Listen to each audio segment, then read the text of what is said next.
Бид хоёрын анхны влог бүгдэнд нь их урсын баярын мэндийг хүргэе.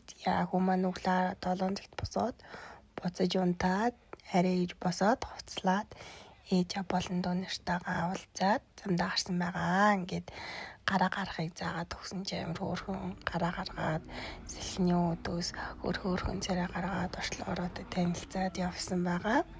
Бидэд 3 гэрээрээ ээж чадны зүг явсан.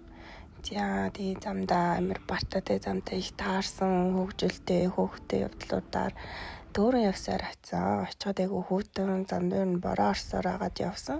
Тэгээ бид хоёр байсан бүх хувцаа давхарлаа дараад ингээ нэг иймэрхүү сонио хувцтай явсан. Миний хувьд гэх юм бол ингээд хүүгээ өдөржингөө тэрврээд бүзэлөөд явсан болохоор згснээс нь юм явсан бас. Нэг харалтаа ёо пажамахан доор ёо ч юмсцэн. Ингээд тэмээ хараад их гайхаад моринаад морноос ол юусээ хайгаагүй айгу дуртайсан.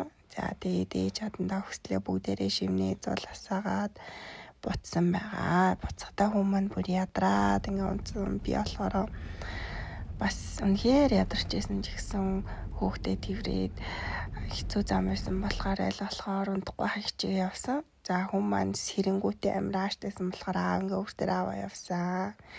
За замдаа бол байгалийн үзэсгэлэнтэй төрхийг бол харсаар биширсээр агаад буцсан. Хүмүүс маань дөнгөс сэрээд ингээд цагаараа гэрлөө харж байгаа мэдээд бөөн баяртай ингээд ясараа гэртээ ирээд усандаа ор сэтгэл санаа тайвшраад одоо ингээд сайхан амарсан. За баярлалаа баяртай.